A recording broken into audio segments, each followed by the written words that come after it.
কিরে রতন, কোথায় ছিলি এতক্ষণ বাবা? আকাশটা দেখেছিস?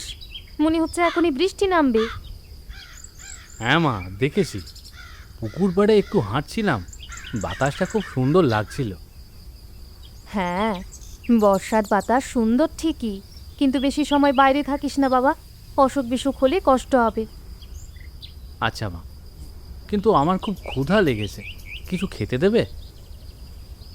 বাবা, যা রান্না হয়েছিল, ওই পাশের বাড়ির চিন্টুর মা তো অসুস্থ, রান্না করতে পারেনি, তাই ওদেরকে দিয়ে এসেছি।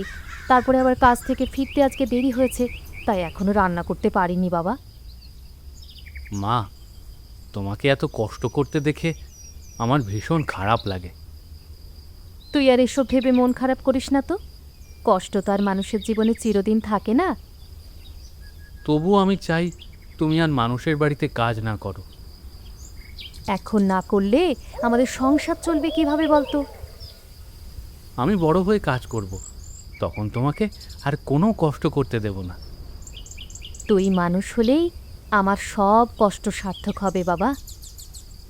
আমি চেষ্টা করব মা, ভগবান একদিন আমাদের দিকে মুখ তুলে তাকাবে।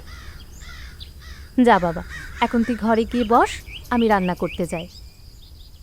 আচ্ছা মা, তুমি রান্না করো, আমি ঘরে গিয়ে অপেক্ষা করছি। আরে রমেশ, আজকের আবহাওয়াটা বেশ সুন্দর হয়েছে, তাই না? হ্যাঁ, একদম ঠিক বলেছিস। এমন ঠান্ডা বাতাসে গ্রামের রাস্তা দিয়ে হাঁটতে খুব ভালো লাগে।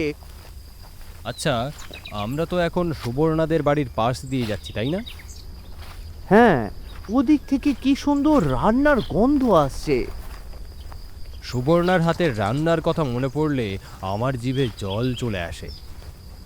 পুরো গ্রামের মানুষই তার এবং তার হাতের রান্নার প্রশংসা করে। হ্যাঁ, ঠিকই। আচ্ছা, তোমার গত মাসে মনে আছে গণেশের বাড়ির উঠোনে সুবর্ণা রান্না করেছিল? অবশ্যই মনে আছে। তার রান্না করা খিচুড়ি আর মাছের ঝোল খেয়ে যে সবাই মুগ্ধ হয়েছিল। আমি তো দুবার ভাত নিয়েছিলাম। এত সুস্বাদু হাতের রান্না খুব কম মানুষেরই হয়। ঠিক বলেছিস, মানুষটা যেমন ভালো তার রান্নাও তেমনই ভালো। উনি মানুষের বাড়িতে কাজ করেও যে যখন যেটা খেতে চায় নিজে না খেয়ে সবাইকে খাওয়ায়।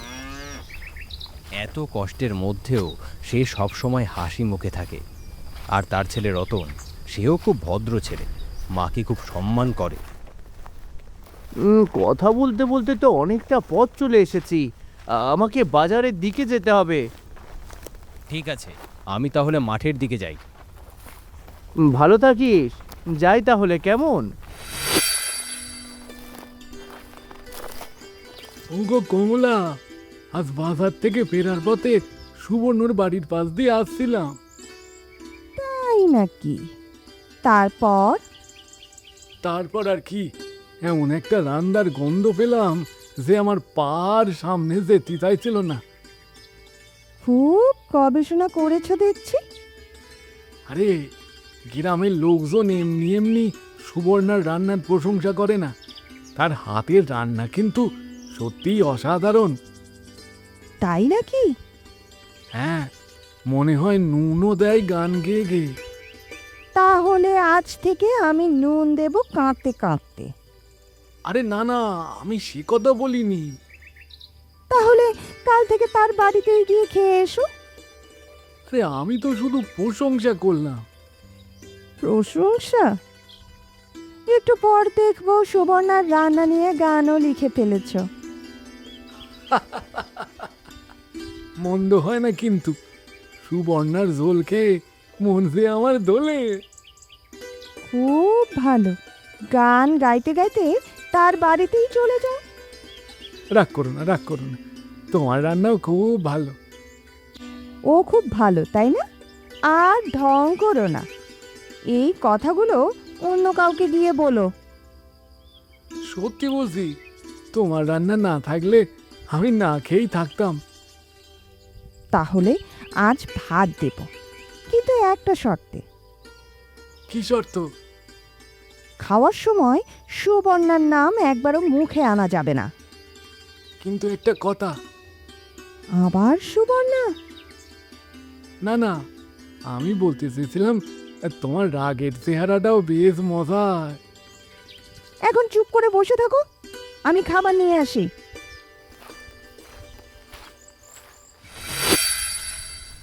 কাকিমা ঘরে আছেন? কে রে? আমি শিউলি। দাঁড়া দাঁড়া মা, আমি বাইরে যাচ্ছি।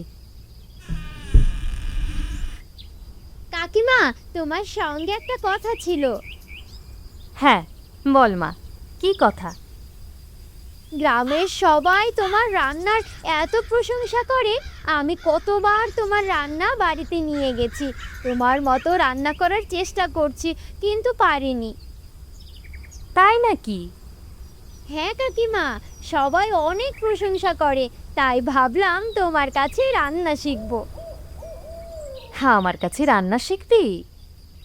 হ্যাঁ কাকিমা, আমি চাই আমার রান্নাও একদিন সবাই পছন্দ করুক। সে তো খুব ভালো কথা। রান্না শেখার ইচ্ছে থাকলে অবশ্যই শিখতে পারবি। তাহলে আমাকে শেখাবে? আরে কেন শেখাবো না, আয় আয় আমার রান্নাঘরে চল। চলো কাকিমা।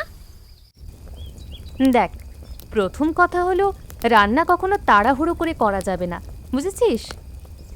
আচ্ছা। আর এই যে মশলার পরিমাণটা ঠিক রাখতে হবে। বেশি হলেও স্বাদ নষ্ট, আবার কম হলেও স্বাদ নষ্ট। এই যে দেখ, আগে পেঁয়াজটা ভালো করে কেটে নিতে হবে, তারপর তেলে ধীরে ধীরে ভাজতে হবে, পুড়ে গেলে হবে না। ও, আমি তো অনেক সময় তাড়াহুড়ো করি। সেই কারণেই হয়তো স্বাদ ঠিক আসে না। ঠিক বলেছো কাকিমা। এবার এই মশলাগুলো একসঙ্গে মিশিয়ে নিয়ে শুধু ধৈর্য ধরে নাড়তে হবে, কেমন? রান্না করতে এত খুঁটিনাটি লাগে, আগে বুঝিনি। দেখ, ভালো রান্নার পেছনে যত্নই হলো সবচেয়ে বড় জিনিস। তুমি যেভাবে বুঝিয়েছো তাতে আমার আর কোনো সমস্যা হবে না। খুব ভালো, বাড়িতে গিয়ে চেষ্টা করে দেখিস। অবশ্যই করব। আমি এখন যাই। আচ্ছা মা, সাবধানে যাস।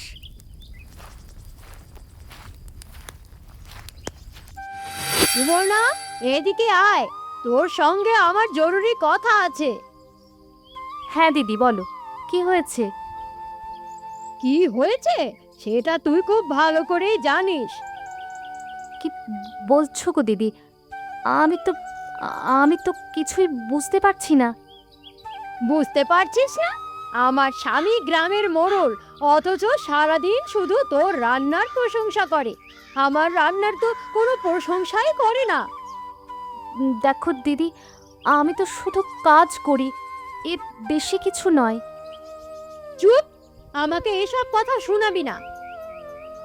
আমি কোনো ভুল করে থাকলে ক্ষমা করে দিও দিদি। ভুল? তুই আমার সংসারে অশান্তি লাগিয়ে দিয়েছিস। দিদি, আমি শপথ করে বলছি, আমার কোনো খারাপ উদ্দেশ্য নেই গো। আমার এসব শুনতে ভালো লাগে না।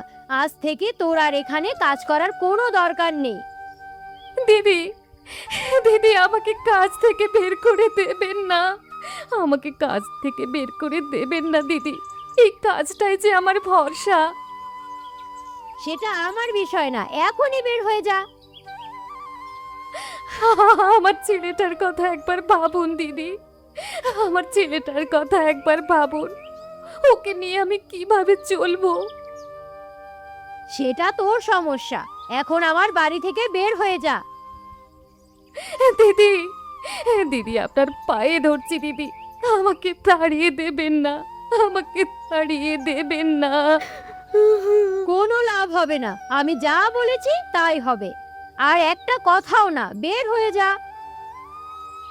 হে ভগবান, আমি কি দোষ করেছিলাম যে আমাকে এত অপমানিত হতে হলো? হে ভগবান, তুমি ছাড়া আজ আমার কেউ নেই, কেউ নেই।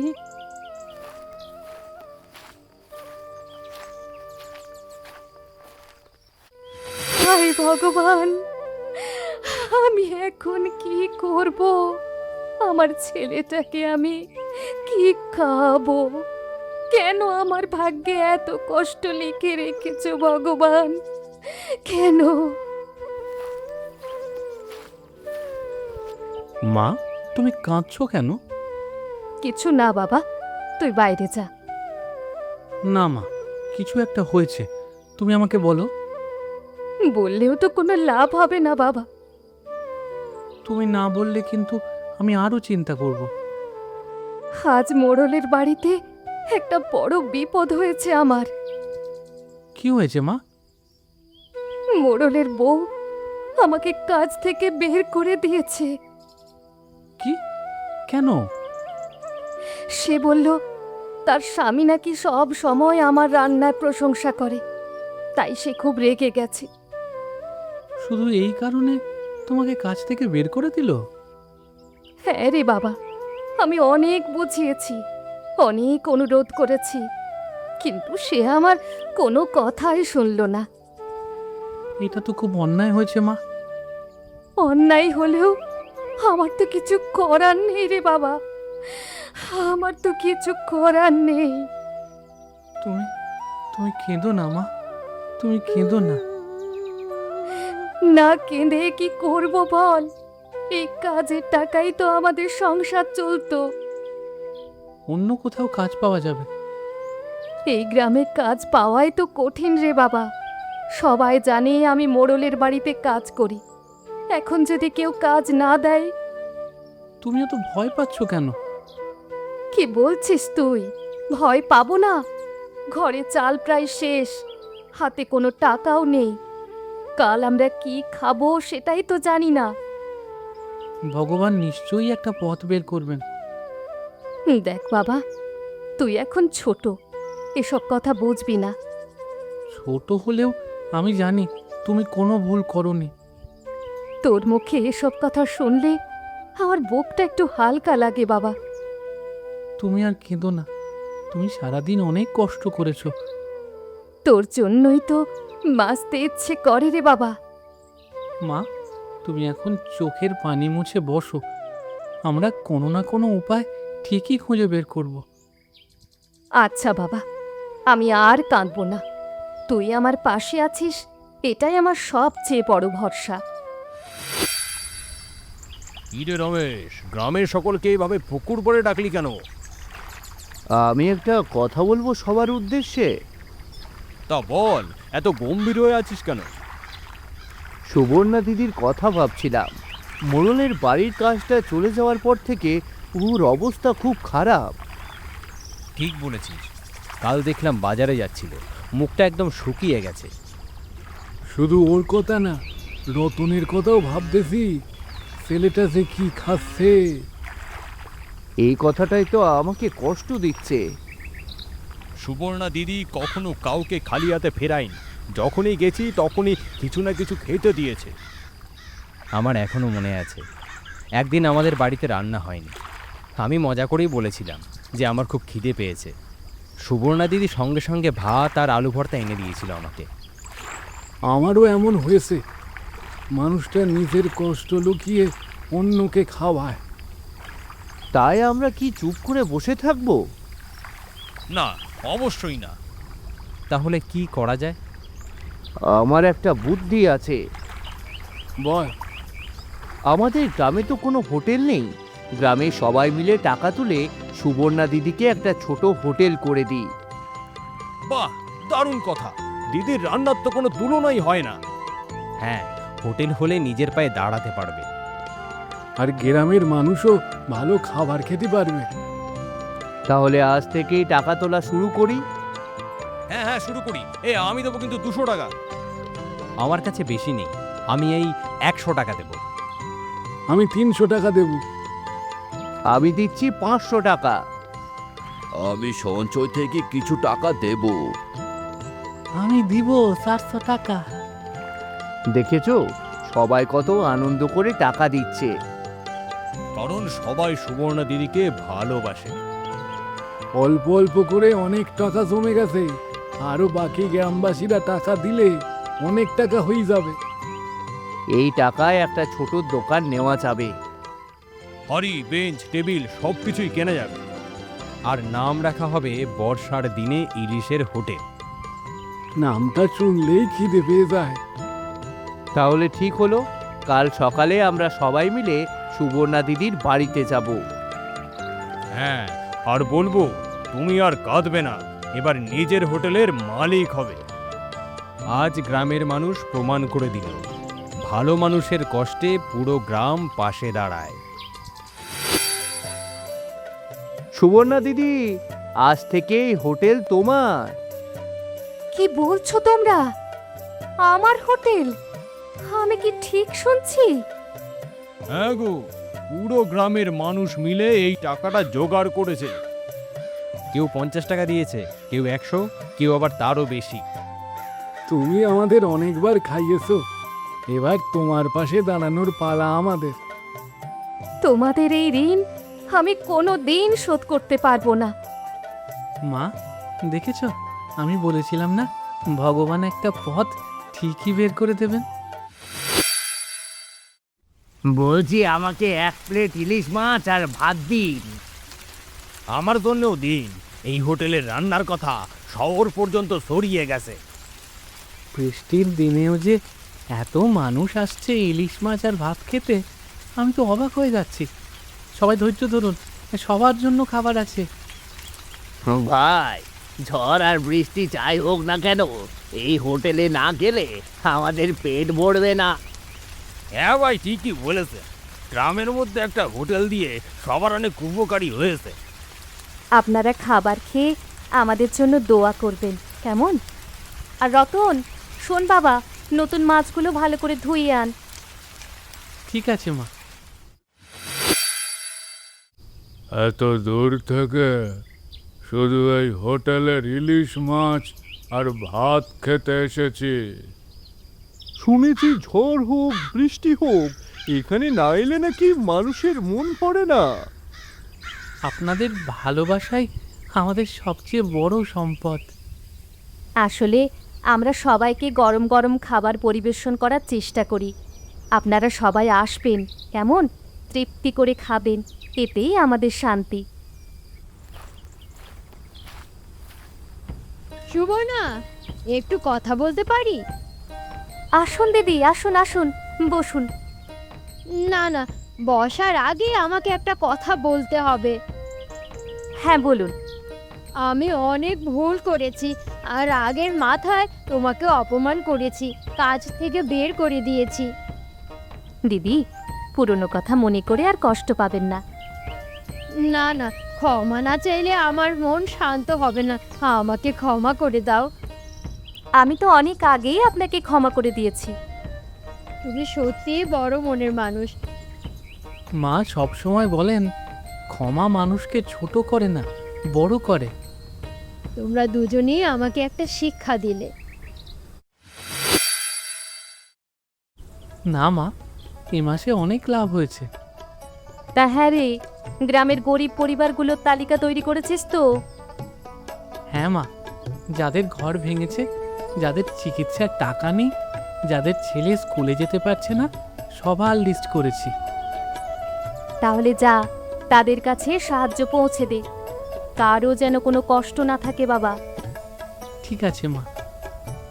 দেখেছো, নিজেরা কষ্ট করে বড় হয়েছে বলে অন্যের কষ্টও বোঝে তারা। এটাই তো আসল বড় লোক হওয়া। টাকা জমালে বড় হওয়া যায় না, মন বড় হলেই মানুষ বড় হয়। মা দেখো, তোমার স্বপ্ন কত বড় হয়ে গেছে। না রে বাবা, এটা শুধু আমার স্বপ্ন নয়, এটা পুরো গ্রামের ভালোবাসা। ঠিক বলেছ। হ্যাঁ রে, জীবনে কষ্ট এসেছিল বলেই তো আজকে সুখের মূল্যটা বুঝতে পারছি। আর মানুষের পাশে দাঁড়াতে পারছি। মনে রাখিস বাবা, আমাদের হোটেলের সবচেয়ে বড় পরিচয় ইলিশ মাছ নয়, তাহলে কি? মানুষের বিশ্বাস আর ভালোবাসা।